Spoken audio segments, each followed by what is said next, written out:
Baik. Bismillahirrahmanirrahim. Assalamualaikum warahmatullahi wabarakatuh. Selamat pagi semuanya karena saya merekam ini pagi-pagi. Oke, jadi kembali lagi ya mohon maaf saya masih belum bisa memberikan kuliah tatap muka secara langsung. Jadi nanti apabila setelah pemaparan yang saya berikan ada materi yang kurang jelas atau kurang kalian pahami, boleh silahkan nanti disampaikan di forum diskusi seperti biasa ya. Di situ saya sudah sediakan materi yang kurang dipahami, silahkan kalau ada hal yang ingin didiskusikan, silahkan sampaikan di situ. Baik, nah pada materi pertemuan 9 ini, 9, 10 sebetulnya ya, kita akan membahas mengenai populasi dan sampel, serta teknik penarikan sampel dan juga, pada materi sampel ini mungkin nanti untuk yang, responsi kita akan lebih banyak membahas mengenai bagaimana cara menghitung sampel minimal ataupun memperkirakan besar sampel minimal itu berapa supaya dia bisa mewakili populasi, baik. Nah, sebelum itu kita akan, berbicara dulu atau saya akan menjelaskan dulu mengenai populasi dan sampel itu apa sih bedanya, begitu. Baik, nah di sini jadi, populasi itu adalah secara umum, orang-orang atau daerah ataupun, di sini ya kalau di bahasa ini wilayah generalisasi yang terdiri atas objek atau subjek, yang mempunyai kualitas karakteristik tertentu yang ditetapkan oleh peneliti. Jadi, peneliti ingin melakukan penelitian apa gitu, nanti kan populasinya akan berbeda-beda. Nah, mungkin kalau kita lihat di gambar ini lebih jelas ya. Jadi ini populasi ini adalah keseluruhan objek atau subjek yang ingin diteliti. Dan tentunya karakteristiknya tersebut ditentukan oleh peneliti. Misalkan dia ingin meneliti remaja yang mengalami anemia, berarti populasinya adalah semua remaja yang mengalami anemia. Nah, kemudian kita bicara sampel. Sampel ini bisa dikatakan adalah bagian dari populasi. Jadi kalau misalkan tadi kita kembali ke penjelasannya di sini. Nah, di sini kan sampel adalah bagian dari jumlah atau karakteristik yang dimiliki oleh populasi tersebut. Jadi sampel di sini adalah bagian dari populasi. Kalau tadi populasinya adalah remaja yang mengalami anemia, berarti sampel di sini adalah remaja yang mengalami anemia juga. Hanya dia tidak mengambil keseluruhan. Jadi hanya diambil sebagian saja, tetapi ada syarat mutlak yang harus dipenuhi. Sampel ini harus mewakili populasi. Jadi sebisa mungkin sampel ini harus bisa mewakili populasi. Itulah nanti kita akan bicara bagaimana supaya si sampel ini bisa mewakili populasi. Nah, makanya nanti ada yang namanya teknik sampling. Sampling ini adalah proses di mana kita mengambil sampel atau bagian dari populasi. Nah, tadi syarat yang harus dipenuhi tadi itu adalah sampel itu harus bisa mewakili populasi. Makanya nanti teknik sampling harus dilakukan dengan benar. Nah, isu sekarang yang terkait dengan pandemi ini, waktu itu saya pernah mengikuti sebuah workshop di mana membahas mengenai salah satunya adalah teknik sampling atau validitas dari apa namanya, survei yang dilakukan secara online gitu.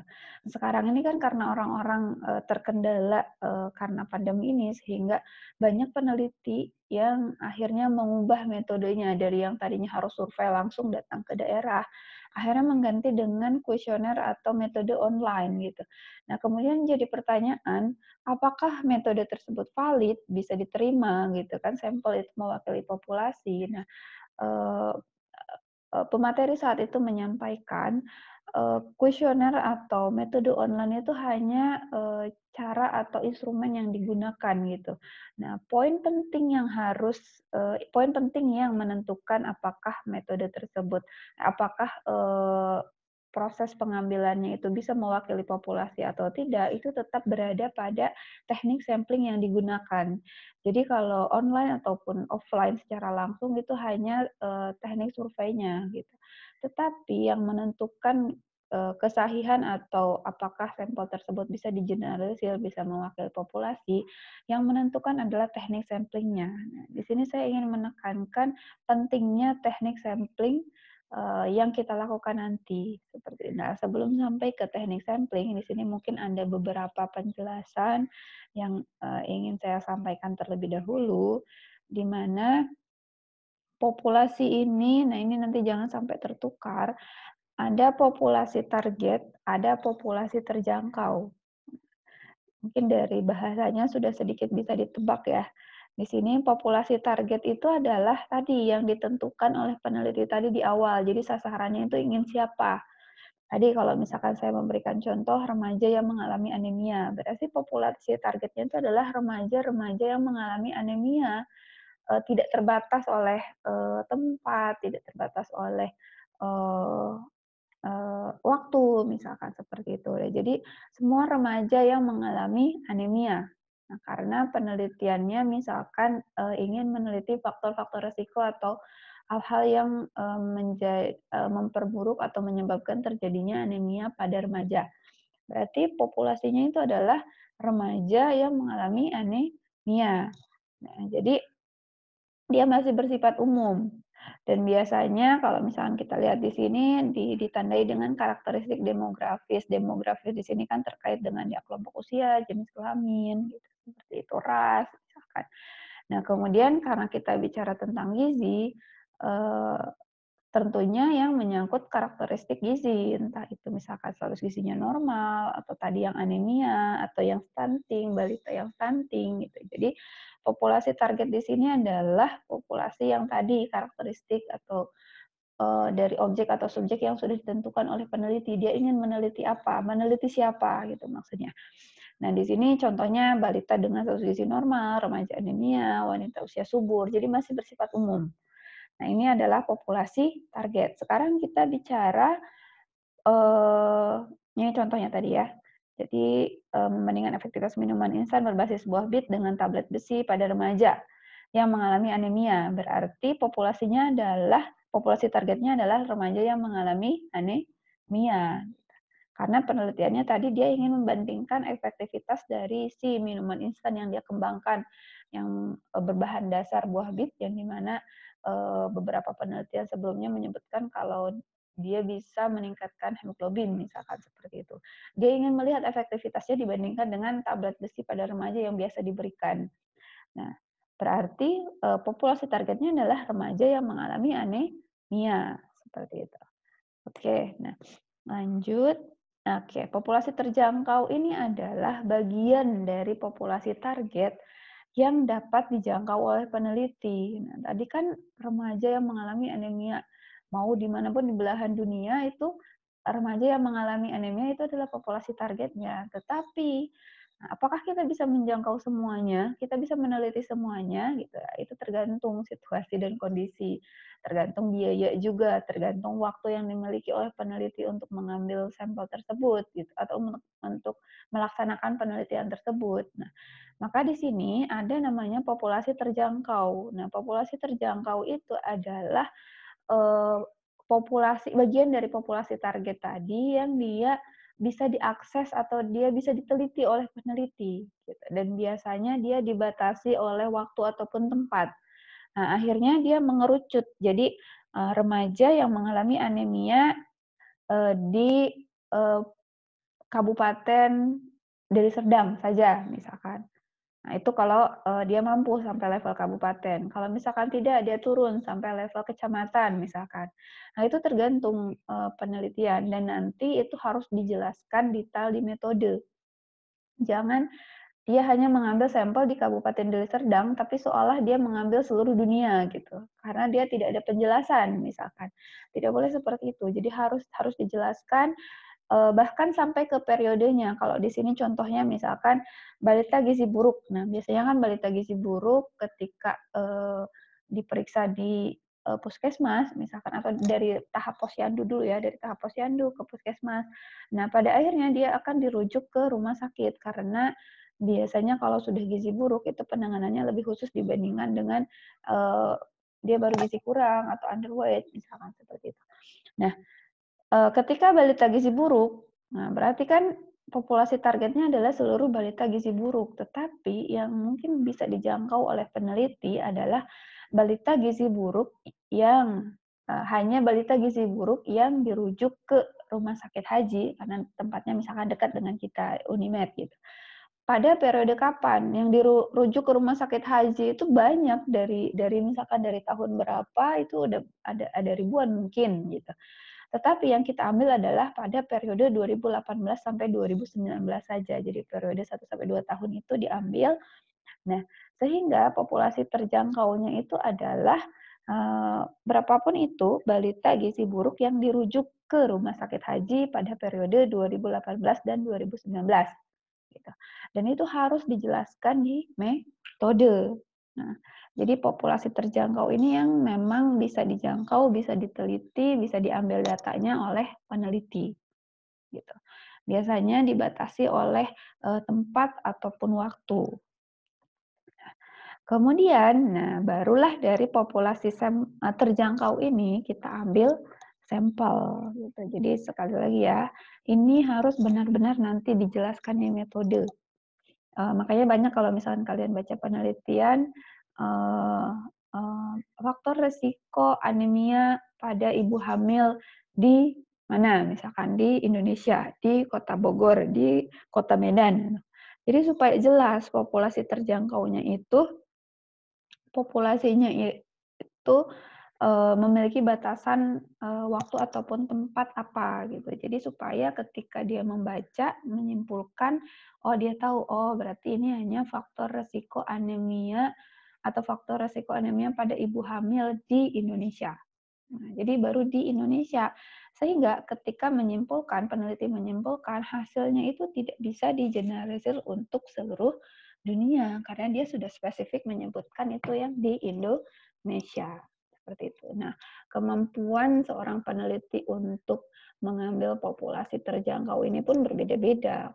Biasanya salah satu yang mempengaruhinya itu sebetulnya biaya. Jadi kalau dia sanggup meneliti dunia misalkan ya, berarti dia bisa mendapatkan hasil kesimpulan terhadap populasi sedunia. Seperti itu kira-kira ya. Nah, baik, nanti kalau ada yang kurang dipahami silahkan sampaikan di forum diskusi. Nah, sekarang kita bicara sampel. Nah, sampel tadi adalah bagian dari populasi dan syaratnya itu dia harus bisa mewakili populasi. Nah, di mana di sini ada dua jenis atau dua kategori sampel ya. Jadi ada subjek yang terpilih, ada subjek yang benar-benar diteliti. Jadi subjek yang terpilih di sini adalah subjek yang diambil datanya memenuhi kriteria pemilihan, kemudian dia diteliti, diambil datanya, nah itu adalah subjek yang terpilih. Nah, itu melalui tadi teknik sampling dan kemudian nanti ada perhitungan besar sampel minimal.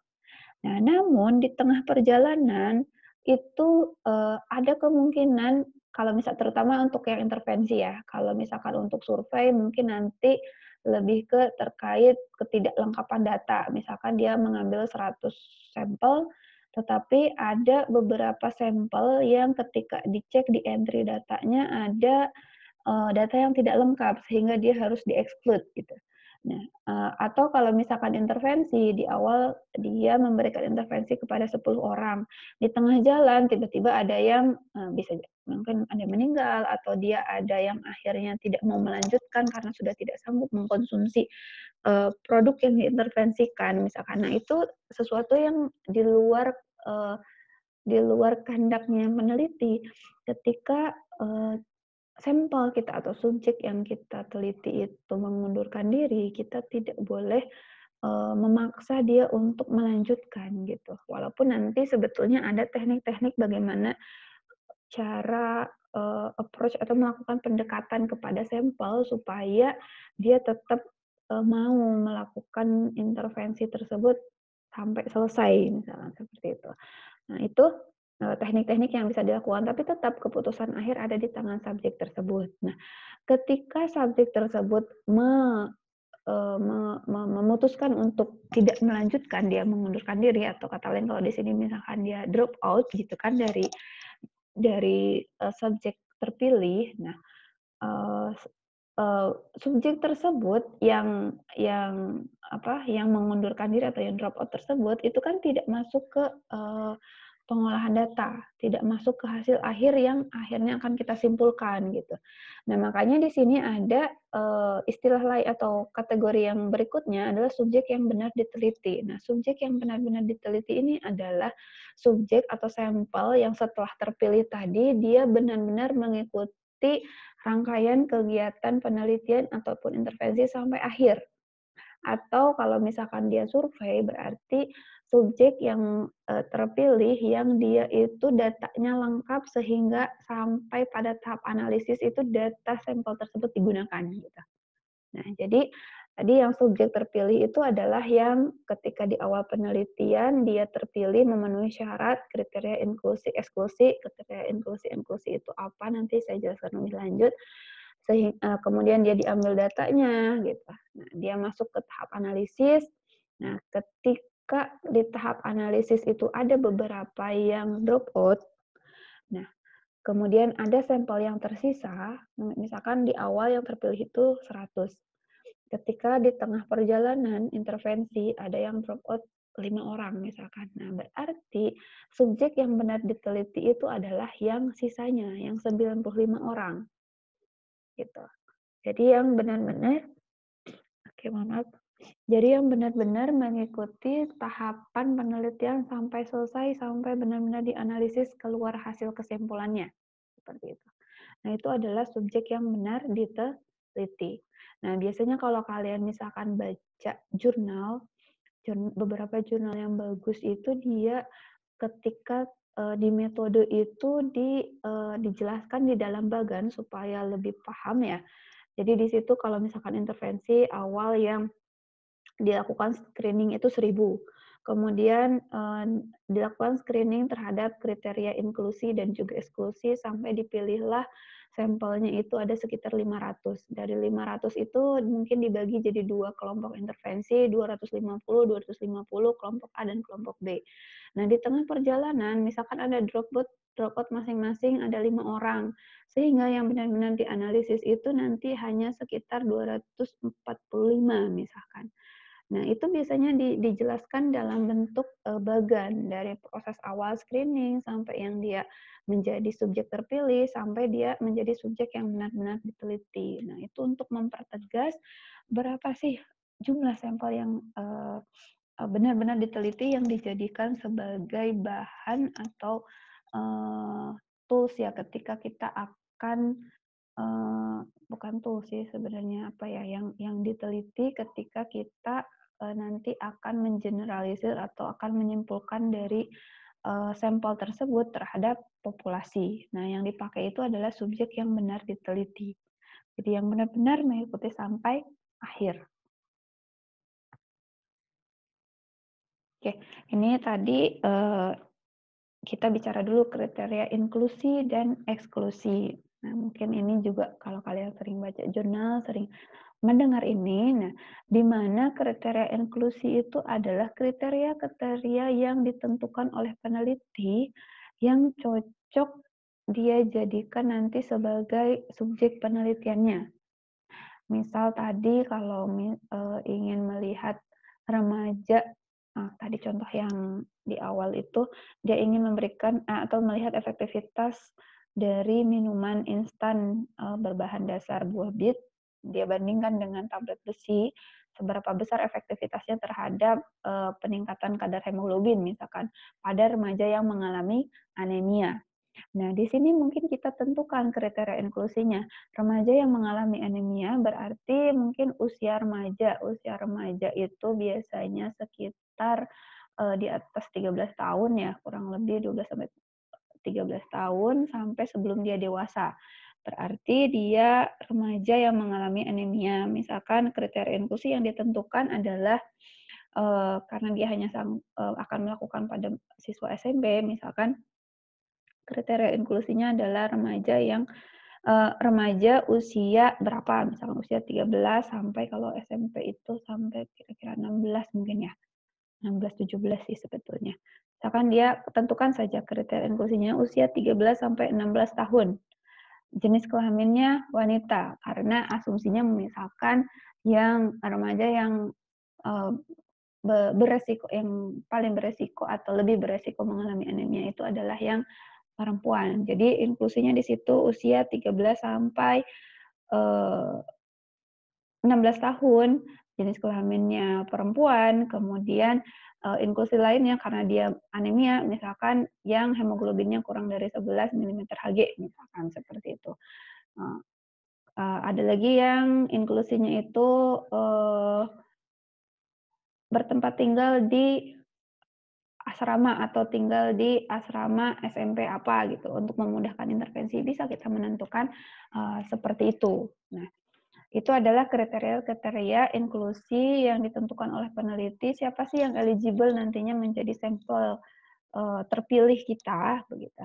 Nah, walaupun pada kenyataannya nanti akan ada, hal-hal yang menyebabkan kita harus melakukan improvisasi, idealnya ingin A gitu misalkan, tetapi contohnya tadi ya, remaja anemia, itu kan sebenarnya remaja itu dari usia 13 sampai, 17 tahun atau 17 tahun lebih sampai dia sebelum dewasa gitu.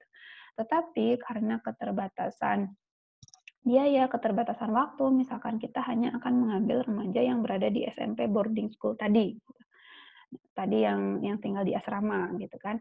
Nah, berarti kita nanti mengerucutkan atau mengurangi, range usianya.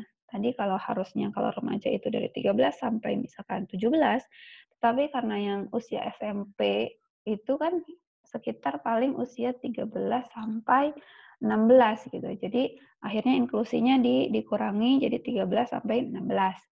Kemudian, eee, remaja itu kan tidak hanya laki-laki atau perempuan gitu, tetapi dia ingin, spesifik terhadap perempuan. Akhirnya dia, kurangi menjadi, yang jenis kelaminnya perempuan saja, tetapi dia ada alasan untuk itu. Alasannya tadi seperti yang saya jelaskan, remaja perempuan itu dia lebih beresiko mengalami anemia karena mungkin salah satunya adalah, dia tiap bulan itu sudah mengalami apa, periodik ya, maksudnya, datang bulan gitu kan, sehingga resiko dia mengalami anemianya itu lebih tinggi dibandingkan dengan laki-laki gitu. Nah, jadi itu adalah sesuatu yang, membatasi peneliti, tetapi ada alasan ilmiahnya, misalkan seperti itu. Kemudian, tadi yang dia tinggal di boarding school, alasannya sebetulnya nanti untuk mempermudah proses intervensi, memberikan sampelnya memberikan makanan intervensinya. Kalau di boarding school kan dia lebih mudah untuk apa ya, memberikan, mengontrol gitu dibanding kalau dia melakukan, eee, penelitiannya itu di SMP yang tidak ada boarding school-nya gitu. Jadi tidak ada asramanya. Jadi dia harus datang ke setiap sekolah misalkan, setiap rumahnya. Oke, kalau dia bisa memberikan hanya di satu waktu, ketika waktu sekolah saja gitu. Nah, ketika hari libur bagaimana gitu, atau ketika dia harus memberikannya itu sore itu bagaimana gitu. Nah, itu akan lebih mudah ketika si sampelnya itu terkumpul di suatu tempat. Jadi ketika dia ingin memberikan intervensinya itu sehari 2 kali, pagi sore misalkan, dia akan lebih mudah gitu. Dia tinggal datang ke satu tempat, ke asrama tersebut saja. Nah, jadi ada beberapa pertimbangan ilmiah yang harus di sini istilahnya dikorbankan gitu kan untuk, mencapai atau dengan alasan teknis, praktis. Tetapi tetap, kembali lagi, hal-hal, pertimbangan tersebut harus dijelaskan di metode, karena sedikit banyak itu akan mempengaruhi validitas penelitiannya kita, gitu.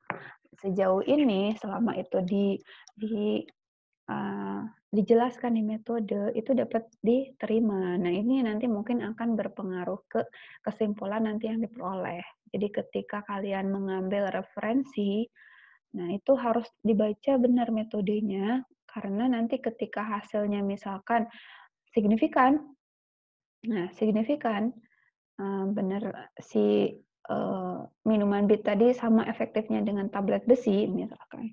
Nah, ketika mengambil kesimpulan dari hasilnya itu harus dijelaskan pada remaja usia 13 sampai 16 tahun. Jadi jangan sepotong mengambil kesimpulannya, begitu ya. Oke. Kemudian sekarang ada eksklusi. Jadi apa namanya? Kebalikannya eksklusi. Nah, ini yang mungkin ada beberapa peneliti yang masih salah menentukan eksklusi. Jadi misalkan eh, ini yang salah sekali, jangan sampai kalian nanti tiru ya. Misalkan contohnya seperti ini. Di inklusinya disebut remaja usia 13 sampai 16 tahun. Kemudian di eksklusinya dituliskan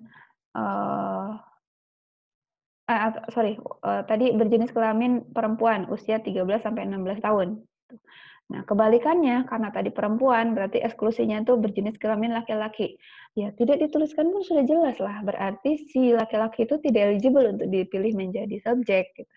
Atau misalkan yang usianya di atas 16 atau 17 tahun, ya jelas tidak akan diambil. Jadi eksklusi itu bukan berarti dia harus selalu menyebutkan kebalikannya. Jadi misalkan tadi yang memiliki hemoglobinnya kurang dari 11 misalkan. Kemudian buatlah eksklusinya itu yang memiliki kadar hemoglobin darahnya itu lebih dari 11, ya jelas tidak akan diambil gitu. Tapi tidak seperti itu eksklusi itu. Kalau yang sudah sudah jelas dijelaskan di inklusi, itu tidak perlu lagi dijelaskan kebalikannya yang menyebabkan dia tidak eligible atau dia tidak bisa diambil sebagai subjek gitu. Tetapi hal-hal lain yang menyebabkan atau menyebabkan dia misalkan dia sudah berusia 13 tahun atau 16 tahun, tetapi ada hal lain yang menyebabkan dia tidak bisa diambil. Nah, di sini ini hal-hal yang sebenarnya ada hal lain gitu, tetapi yang banyak digunakan itu salah satunya adalah penyakit penyerta yang lain. Nah, ini untuk apa? Takutnya nanti menjadi menjadi bias, menyebabkan kondisinya itu tidak sama antara sampel-sampel yang terpilih gitu. Jadi ini pertimbangan-pertimbangan lain atau hambatan etis misalkan. Nah, contoh keadaan penyakit lain itu misalkan begini, kita ingin melihat efek dari minuman, misalkan minuman dari teh murbei yang dipercaya bisa menurunkan kadar gula darah terhadap penderita diabetes misalkan. Kita memberikan sampel teh murbei tersebut kepada penderita diabetes selama 2 minggu. Kemudian kita lihat nanti kadar gula darahnya bagaimana, apakah ada penurunan atau tidak misalkan. Nah, di eksklusi itu kita menyebutkan contohnya misalkan diabetesnya itu tipe berapa. Kemudian diabetesnya itu dia mengkonsumsi obat-obatan penurun diabetes atau tidak. Karena nanti bisa menjadi bias ketika dia mengkonsumsi teh teh apa, teh murbeinya tadi, misalkan dia dia hasilnya menurun, tetapi penurunannya itu bukan dari si teh murbei, tapi dari obat penurun gula darah yang dari dokter misalkan. Nah, makanya yang dia mengkonsumsi itu harus di-exclude gitu. Jadi yang diambil itu adalah yang dia tidak mengkonsumsi obat-obatan penurun gula darah. Nah, itu contohnya yang eksklusi itu. Jadi, misalkan dia kita penderita diabetes, dia benar menderita diabetes, masuk eligible. Kemudian pada wanita usia 40 sampai 50, dia misalkan usia 40 sampai 50 masuk. Nah, tetapi ada hal lain yang membuat dia tidak bisa masuk sebagai sampel yang terpilih karena kita menentukan di eksklusi itu tidak boleh mengkonsumsi obat penurun gula darah misalkan. Karena itu nanti akan menyebabkan bias pada hasil penelitiannya nanti sehingga di kriteria eksklusi ditulis seperti itu sehingga si responden yang walaupun dia berusia 40 sampai 50 tetapi karena dia mengkonsumsi obat penurun diabetes sehingga dia tidak eligible menjadi subjek terpilih. Kemudian subjek menolak berpartisipasi. Ini pentingnya kalian sudah belajar juga di bioetika dan kesehatan, di mana di situ ada nanti namanya informed consent. Ketika subjek dia sudah eligible, dia misalkan tidak juga mengkonsumsi obat penurun gula darah gitu, tetapi dia tidak menandatangani atau dia menolak untuk berpartisipasi, itu kita tidak boleh mengambil dia sebagai sampel, memaksa dia menjadi subjek terpilih kita. Gitu. Kemudian hambatan etis. Nah, hambatan etis ini salah satu contohnya ketika apa ya? Ini terkait dengan nanti sampel kontrol atau placebo dan juga sampel intervensi. Contohnya seperti ini, ketika dia sudah gizi buruk, misalkan kita ingin menguji efektivitas suatu produk untuk balita gizi buruk. Nah, ketika balita gizi buruk tersebut diberikan intervensi, dia sudah mengalami gizi buruk. Nah, dan kontrol itu kan biasanya yang dia tidak diberikan apa-apa. Atau placebo itu dia tidak diberikan apa-apa. Nah, itu sesuatu yang tidak etis. Dia sudah gizi buruk, butuh penanganan, kita tidak berikan apa-apa, hanya ingin melihat efektivitas dari produk yang kita yang kita kembangkan gitu. Nah, itu hal etis itu tidak boleh dilakukan. Jadi akhirnya mungkin dia tidak ada kelompok kontrol atau kelompok kontrolnya itu dia tetap mendapatkan tindakan gizi buruk standar yang biasa dilakukan di rumah sakit.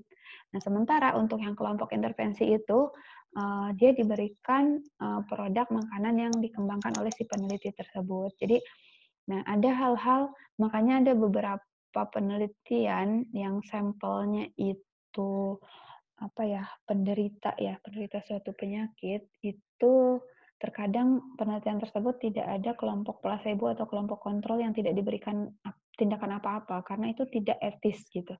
Jadi dia sudah sakit tidak diberikan apa-apa gitu. Kecuali kalau misalkan kelompok yang normal dan uh, hanya ingin melihat efektivitas dari suatu produk, tetapi respondennya itu adalah bukan kelompok penderita suatu penyakit tertentu, itu masih alasan-alasan tertentu itu masih boleh gitu. Ada kelompok kontrol atau placebo yang dia tidak diberikan apa-apa begitu. Tapi kalau untuk sampel yang penderita itu tidak boleh tidak boleh tidak boleh tidak diberikan apa-apa penanganan tertentu sama sekali gitu. Nah, jadi biasanya untuk penelitian ini, nah untuk kelompok kontrol yang mungkin tidak diberikan tindakan apa-apa itu ditiadakan biasanya. Atau, nah di sini kelompok kontrolnya itu tetap diberikan makanan standar yang biasa dilakukan sebelumnya tanpa intervensi percobaan diberikan makanan yang baru, pengembangan produk yang baru gitu. Nah, kira-kira hambatan etis seperti itu. Jadi sehingga di penelitian tersebut tidak bisa dilakukan atau tidak ada ditiadakan kelompok kontrolnya, atau misalkan di situ sampel kontrol itu yang dianggap sampel kontrol adalah sampel yang tidak dilakukan tindakan apa-apa oleh peneliti, tetapi diserahkan sendiri pada prosedural yang baku yang biasa dilakukan seperti itu. Nah, oke, itu salah satu contoh hambatan etis gitu kan. Jadi ketika menentukan eksklusinya, nah, hal-hal tersebut dipertimbangkan. Tadi yang penyakit lain yang menyerta, kemudian penyakit contoh lain adalah misalkan terkait dengan etis itu juga kita misalkan mau mengembangkan suatu produk berbasis susu.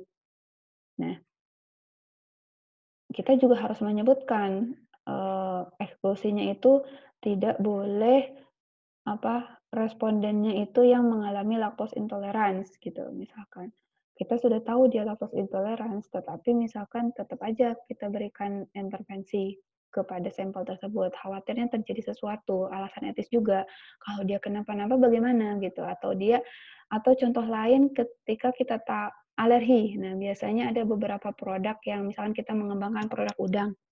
Nah, kita harus menyebutkan di situ, eksklusinya adalah, subjek yang memiliki alergi terhadap udang misalkan.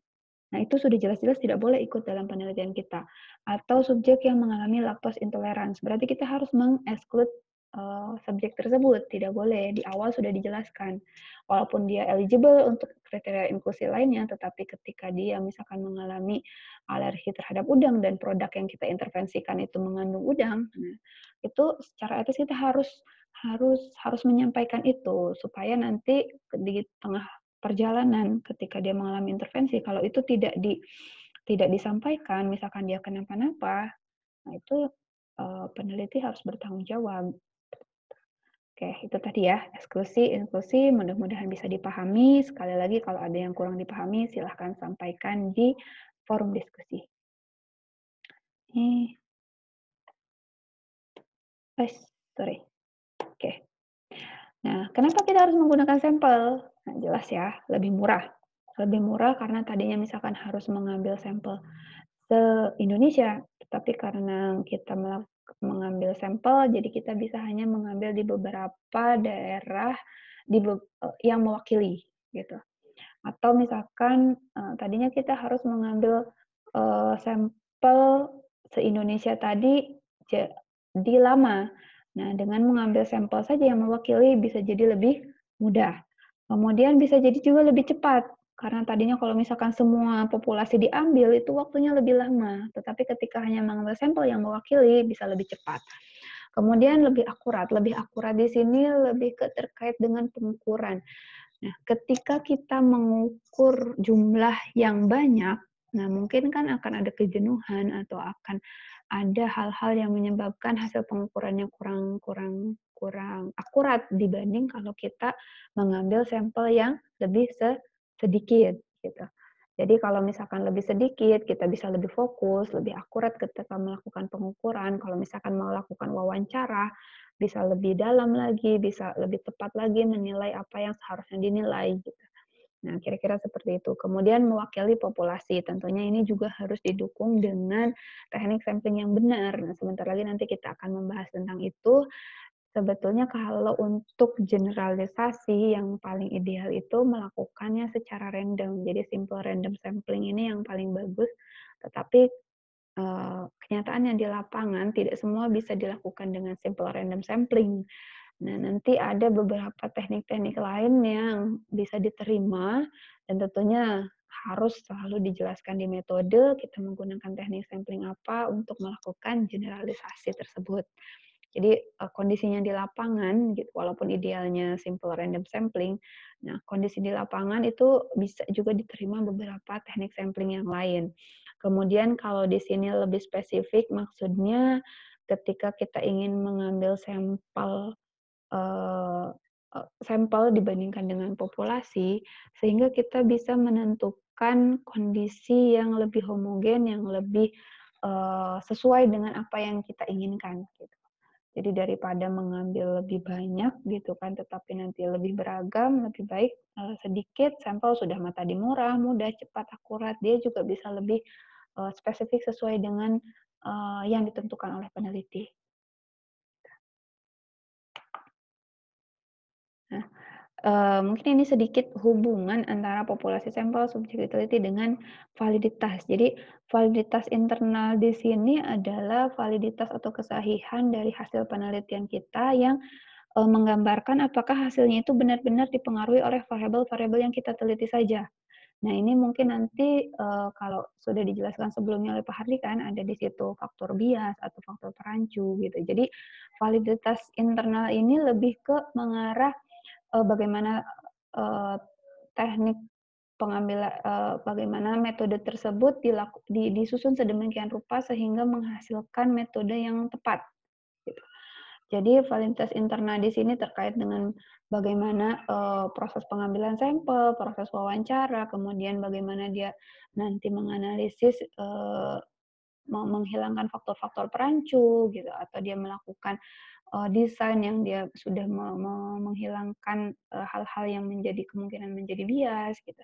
Nah ini jadi, bagaimana proses, eee, proses penelitian itu dilakukan, faktor internalnya. Jadi terkait dengan metode, terkait dengan, cara pengambilan sampelnya, kemudian nanti, eee, variabel bagaimana dia nanti mengurangi atau melakukan,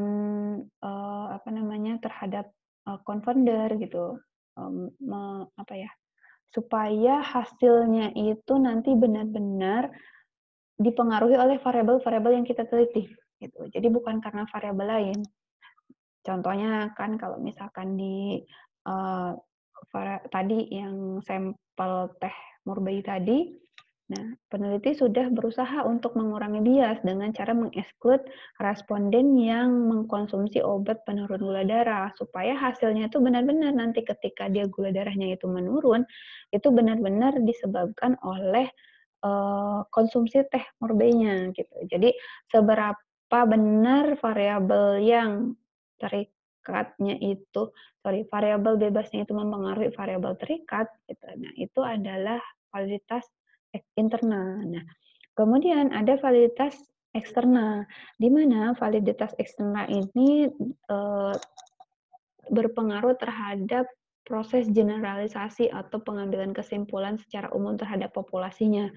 Nah, ini adalah validitas eksternal, di mana di sini kalau misalkan kita lihat validitas eksternal 1 ada validitas eksternal 2. Validitas eksternal 1 itu ketika sampel yang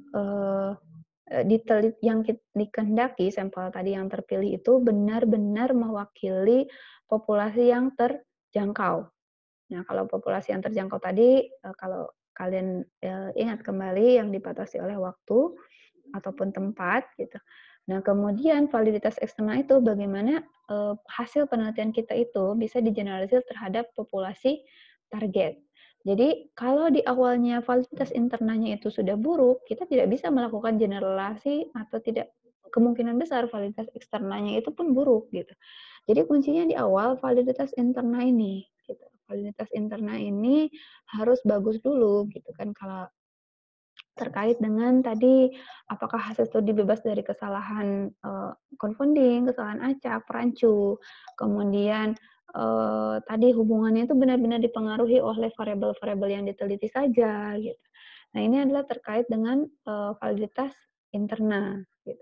Kemudian, tentunya dia kalau misalkan sudah berhasil meminimalisir faktor perancu, bisa dikatakan penelitiannya itu validitas internalnya itu cukup bagus, gitu. Kemudian ketika kita bicara eksternal, nah ini seberapa baik hasil penelitian tersebut dapat diterapkan pada kelompok lebih luas, tadi generalisasi tadi. Jadi terhadap, kelompok populasi terjangkau atau terhadap kelompok populasi secara umum yang, target. Nah, ini tentunya harus baik dulu internalnya, baru kita bisa menentukan eksternalnya itu seberapa baik, gitu. Jadi kalau sudah internalnya kurang baik, ya eksternalnya sudah tidak bisa diharapkan lagi, gitu. Nah, kemudian ketika kita sudah memiliki validitas internalnya baik, nah baru kita bertahap ke validitas eksternal. Eksternal satunya bagaimana? Ketika hasil penelitiannya apakah dia bisa mewakili populasi yang terjangkau, kemudian naik lagi apakah dia bisa mewakili dari populasi target, gitu. Nah, itu terkait dengan validitas eksternal 1 dan juga eksternal 2. Nah, ini yang kemudian akan berpengaruhnya itu adalah teknik sampling ini tadi. Jadi, teknik sampling di sini seperti tadi saya jelaskan yang ideal ya, yang paling bisa mengeneralisir itu adalah kalau kita melakukan simple random sampling. Tetapi nanti tidak semuanya bisa melakukan simple random sampling. Misalkan kita ingin melakukan intervensi di satu SMA. Satu diberikan intervensi, satu tidak. Nah, karena di satu daerah yang sama, itu di satu tempat yang sama, takutnya nanti ada kecemburuan, kok dia diberikan intervensi, kok saya tidak, misalkan. Nah, sehingga dia tidak bisa melakukan simple random sampling murni di situ gitu. Tetap nanti misalkan dia tetap harus melakukan metode yang lain, entah itu misalkan cluster sampling atau entah dia itu kuota sampling atau pervasive sampling gitu. Seperti itu. Ini kita akan jelaskan satu-satu. Di sini mungkin kalian sudah juga mendapatkan materi ini di materi yang lain gitu. Nah, di mata kuliah lain maksudnya. Nah, di sini ada cara penarikan sampel itu ada dua. Secara umum ya, yang banyak dibahas di beberapa referensi. Itu ada probability sampling dan non-probability sampling. Probability sampling di sini dia setiap subjek objek yang berada di populasi tersebut memiliki peluang yang sama. Tadi karena di random, jadi dia memiliki peluang yang sama untuk dipilih. Beda dengan non-probability sampling, itu tidak semuanya memiliki kesempatan yang sama. Nah, yang paling banyak berperan di sini yang memilih adalah peneliti tadi, gitu. Nah, di sini yang probability sampling itu ada macam-macam juga. Ada di sini simple random sampling, systematic random sampling, ada stratified random sampling, ada juga cluster. Nah, kemudian yang non-probability sampling juga ada macam-macam, dan ini di beberapa referensi, jadi jangan takut ketika menemukan beberapa referensi menemukan istilah yang berbeda, gitu. Yang penting tahu paham maksudnya, dan ketika kalian nanti akan mengambil itu di penelitian kalian, itu yang penting harus jelas referensinya. Oke, nah di sini ada quota sampling, positive sampling, snowball sampling, convenient, ada juga sampel incidental, ada juga sampel jenuh. Nah, di sini saya akan jelaskan satu-satu. Nah, ini jelas ya, simple random sampling. Jadi semua memiliki kesempatan yang sama. Di sini contohnya ada 10 sampel, kemudian yang diambil hanya 3. Ini diacak, biasanya pengacakannya bisa menggunakan randomisasi online, ada sekarang tersedia, ada juga menggunakan tabel acak. Jadi tabel acak berisi angka-angka acak, atau yang sederhana biasanya yang sering saya lakukan itu menggunakan nilai random di angka random di Excel. Jadi tinggal munculkan angka random, kemudian acak, misalkan nanti cara pengacakannya di sort by dari yang kecil ke yang besar, sebelumnya sudah dilakukan pengacakan nomornya dulu misalkan. Nah, itu nanti bisa juga kita simulasikan, atau sederhana seperti kita mengambil undian arisan, pengocokan. Yang jelas semua sampel semua subjek yang berada di populasi tersebut memiliki kesempatan yang sama untuk dipilih. Jadi kalau dari 10 dipilih 3, semua memiliki kesempatan yang sama. Tetapi ya karena melakukan randomisasi atau pengacakan, sehingga yang dipilih hanya 3. Nah, jadi itu tadi bedanya, dan ini yang paling ideal untuk melakukan generalisasi. Nah, kemudian yang kedua ini adalah stratified sampel. Jadi dia istilahnya mengelompokkan dulu, baru dari kelompok itu diambil secara acak. Nah, biasanya hal ini dilakukan ketika populasinya itu tidak homogen, gitu. Jadi ketika si sampelnya itu tidak homogen, maka dia tidak bisa langsung diacak gitu. Tetapi dia harus dikelompokkan dulu, misalkan yang ini kelompoknya itu yang dia bisa berdasarkan waktu, bisa dia berdasarkan tempat, bisa dia berdasarkan kelompok usia, misalkan seperti itu. Nah, tetapi nanti dari masing-masing pengelompokan ini nanti diambil sampel dengan jumlah yang, jadi setelah dikelompokkan itu baru nanti diacak dari kelompok-kelompok ini, gitu. Nah, mungkin di sini sedikit bedanya proportionate dan disproportionate. Di sini misalkan proportionate di sini ketika dia mengambil sampel, ada sampelnya itu 50 misalkan. Dan yang diambil hanya 35, ini 40 hanya diambil 20. 30 hanya diambil 16, 25 hanya diambil 10, 20 hanya diambil 9 gitu. Nah, tetapi ketika nanti jumlahnya itu tidak sama, misalkan ada yang apa ya namanya, ketika dikelompokkan jumlahnya itu ada yang sedikit saja. Nah, jadi misalkan contohnya di sini ya, yang terlihat beda itu di sini. Ada sampel yang dia hanya 10 dan hanya 9, pada disproportionate ini dia tetap diambil semuanya karena kelompok yang lain jumlahnya banyak gitu. Ketika dia hanya dari 10 atau 9 hanya mengambil 2 ataupun 1, nanti akan apa ya, jomplang istilahnya jumlahnya. Sehingga ya udahlah karena yang tersedia 10 dia ambil aja 10. Nah, ini ketika seperti ini berarti metode stratified-nya yang disproportionate, jadi tidak proporsional. Tapi kalau misalkan dia proporsional, nah dia tetap mengambil sebagian dari apa namanya, sebagian dari yang sudah dikelompokkan ini gitu. Jadi pengacakannya itu adalah ketika dia mengambil ini, yang 20, 16, 10, 9 ini. Nah, ini contohnya adalah kelompok berdasarkan tingkat pendidikan ya, SD, SMP, SMA, S1, S2. Ini pun sama gitu. Jadi dari sampel setelah dikelompokkan, jadi misalkan tadi apa ya, surveinya itu ingin dilakukan pada penderita diabetes. Nah, dia kelompokkan dulu berdasarkan tingkat pendidikannya, misalkan, atau dia ingin memberikan pendidikan gizi terkait dengan gizi seimbang kepada ibu balita, misalkan. Nah, ibu balitanya dikelompokkan dulu berdasarkan tingkat pendidikan terakhirnya. Nah, nanti dari setelah dikelompokkan itu diambil secara proporsional, kalau yang ini tidak proporsional. Nah, ini nanti hati-hati tertukar dengan cluster sampling. Sebentar ini setelahnya. Oke, kita lewat dulu yang sistematik ya. Kita supaya nanti beda. Nah, klaster ini pun sama, dikelompokkan dulu. Bedanya apa? Bedanya kalau yang stratified tadi setelah dikelompokkan itu tetap diacak diambil sebagian. Gitu.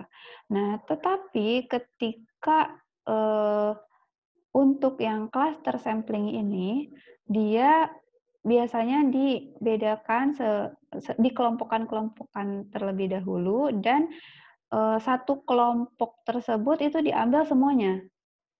Jadi, tapi tetap maksudnya nanti di sini pun jumlahnya tetap kalau mengenai jumlah itu tetap nanti dibatasi ya, maksudnya sesuai tadi yang kemampuan penelitinya. Tetapi misalkan di Sumut itu ada 200 orang yang mengalami anemia misalkan ya. Ya sudah berarti di klaster ini ya diambil yang di Sumut itu diambil semuanya gitu. Sementara kalau yang tadi yang stratified tadi ketika sudah dikelompokkan itu tidak semuanya nanti diambil. Nah, di dalam klaster ini ketika sudah dikelompokkan itu semuanya diambil gitu. Makanya nanti kelompokannya itu nah yang klasternya itu adalah yang ini. Jadi dia melakukan klaster-klaster sampai diperolehlah ini. Nah, nanti dari semua ini diambil. Jadi ini kan Sumut, Sulut, Bali, Jabar. Nah, ini tetap diambil semuanya, Sumut, Sulut, Bali, Jabar dari semua ini gitu. Seperti itu. Tetapi nanti yang membedakan ya, jadi intinya yang membedakan stratified dengan cluster ini yang stratified tadi setelah dikelompokkan, dia hanya mengambil sebagian, diacak. Tetapi ketika cluster, ketika sudah dikelompokkan, ini Sumut 200 orang, Sulut 200 orang, Bali 100 orang, Jabar 300 orang, ini diambil semuanya. Gitu. Oke, kemudian kita kembali ke sistematik. Nah, kalau yang sistematik ini dia jadi diambil secara sistematis, misalkan kelipatan 2 saja, kelipatan 3 saja. Nah, sebelumnya diurutkan dulu si respondennya. Respondennya diurutkan dulu 1 sampai 100, kemudian kita ambil yang kelipatan 10 saja. Berarti kita ambil sampel yang nomor 10, nomor 20, 30, 40, 50, sampai 100. Nah, sisanya nggak diambil. Nah, itu sistematis. Ya, jadi diambil. Nah, yang menentukan kelipatan 3, kelipatan 4 itu nanti peneliti. Maunya seperti apa. Tetapi semuanya memiliki kesempatan yang sama. Diurutkan dulu secara acak semuanya, baru nanti diambil secara sistematis. Oke, itu systematic review. Systematic review, systematic sampling. Oke, itu yang probability. Nah, sekarang yang non-probability.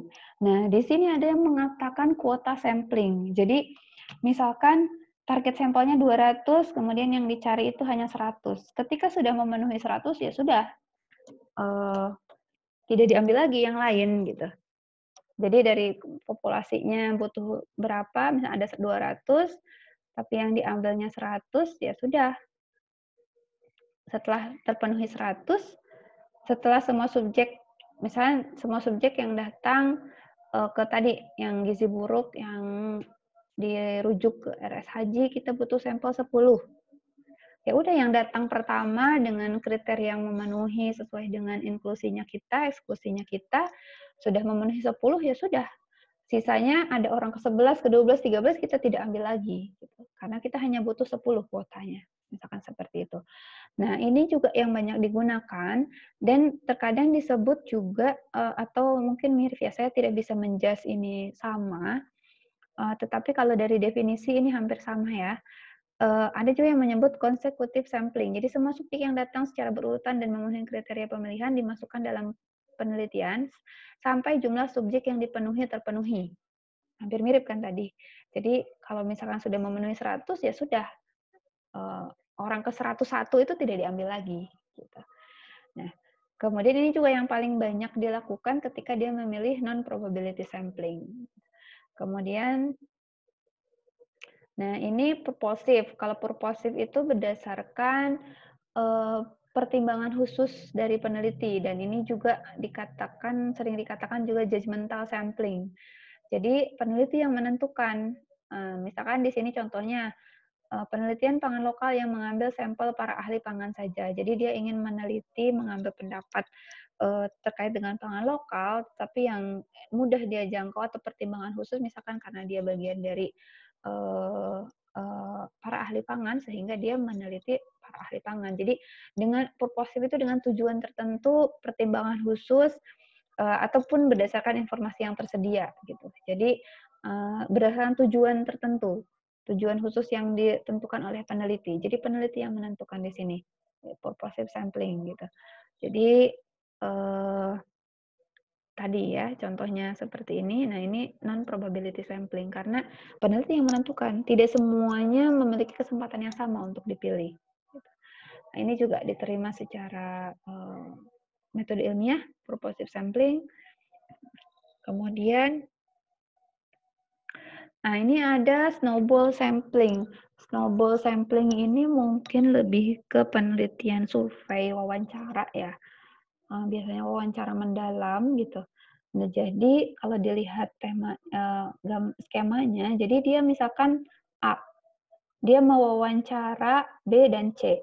Dari B ini terkuaklah informasi, misalkan dia ingin meneliti apa ya, kebiasaan makan misalkan, kebiasaan makan terkait dengan budaya.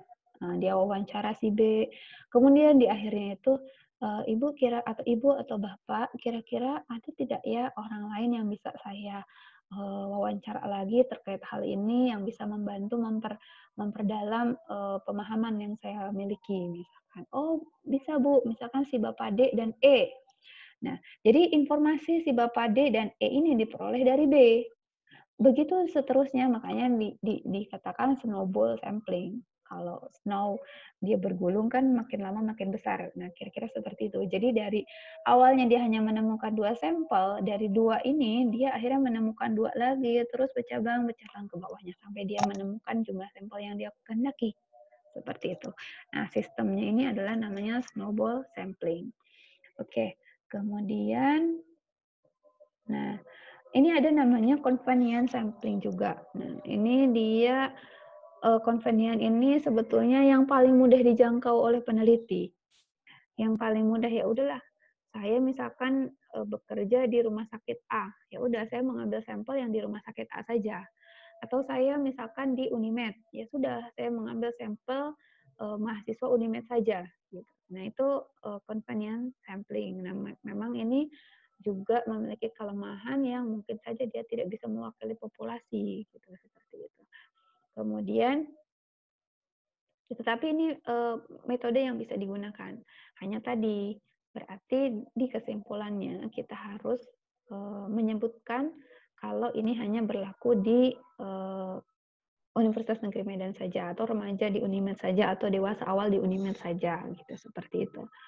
Jadi hati-hati ketika nanti melakukan atau menyimpulkan suatu hasil penelitian. Kemudian, nah,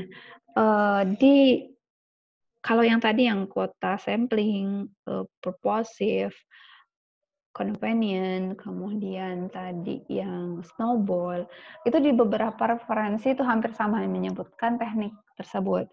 Nah, ini di buku Sugiono 2008 itu ada menjelaskan, ini khawatirnya nanti kalian menemukan sampling teknik ini di metode suatu penelitian gitu. Misalkan kalian baca jurnal ada ini menemukan bahasa ini. Kok ada ya istilah ini padahal dulu tidak pernah dijelaskan oleh dosen saya misalkan seperti itu. Nah, jadi seperti yang tadi saya sampaikan ketika membaca ketika membaca metode ataupun referensi itu harus jelas ada referensinya, dari mana referensinya. Nah, ini salah satu contohnya ini adalah ada berdasarkan buku Sugiono ini ada istilah namanya sampling insidental, ada sampling jenuh. Nah, sampling insidental di sini siapapun yang bertemu dengan peneliti sepanjang orang yang temu itu cocok sebagai sumber data dia jadikan. Sebenarnya ini mirip dengan tadi yang convenient ya. Jadi convenient ataupun tadi yang konsekutif gitu kan. Hanya mungkin nanti istilahnya saja yang berbeda. Nah, tetapi di sini saya tidak memiliki apa ya, saya tidak uh, tidak bisa menyimpulkan langsung oh insidental ini sama dengan konsekutif, oh sama dengan kuota gitu. Tetapi ada namanya istilah sampling insidental yang definisinya seperti ini. Jadi siapapun yang bertemu dengan penelitian tersebut, nah kalau cocok ya udah dia jadi sumber data gitu. Nah, ini sebenarnya bisa berlaku untuk yang sistem snowball tadi juga gitu. Ketika dia mendapatkan informasi dari cocok ya udah diambil gitu. Nah, tetapi ada nanti namanya sampling insidental gitu. Dan dengan definisi seperti ini. Jadi kalau misalkan kalian nanti mau menyebutkan teknik samplingnya sampling insidental, nah itu harus jelas. Nanti berarti di referensi kalian harus menyebutkan Sugiono. Kalau tadi yang kalian menyebutkan consecutive sampling gitu, berarti harus jelas nanti di referensi kalian menyebutkan siapa gitu. Kemudian ada juga namanya sampling jenuh. Nah, sampling jenuh ini dia misalkan hanya ada 20 sampel memenuhi syarat. Ya udah diambil lah si 20 sampel. Ini juga mirip dengan kuota sampling tadi ya gitu. Tetapi bedanya mungkin untuk yang jenuh ini dia hanya ada 20, ya udahlah diambillah 20 itu gitu. Karena hanya tersedia 20 jadi diambillah 20. Jadi istilahnya udah jenuh gitu. Sudah tidak bisa nambah lagi, sudah tidak bisa berkurang lagi. Seperti itu. Oke, mungkin itu dan terkait dengan teknik sampling, populasi, dan sampel. Nanti sekali lagi kalau ada yang kurang paham silahkan sampaikan di forum diskusi di topik materi yang kurang dipahami. Nah, untuk responsi itu nanti kita belajar bagaimana cara menghitung besar sampel minimal. Nah, sebetulnya hari ini, hari Selasa ini, saya ada kegiatan terkait dengan akreditasi. Nanti kalian coba ikuti dulu di forum diskusi, nanti saya mungkin akan cek berkala ya. Mohon maaf kalau nanti misalkan saya tidak bisa intens membimbing, tetapi tetap kalian ikuti pada jam praktikum. Nanti saya akan cek secara berkala. Saya cek akan secara berkala. Mudah-mudahan nanti kalian sudah bisa mengikuti setiap tahapan dari responsi tersebut, gitu ya. Oke, untuk materi ini saya tutup dulu karena saya sudah bangun. Jadi silahkan coba dipahami. Kalau ada yang tidak paham, silahkan sampaikan di forum diskusi.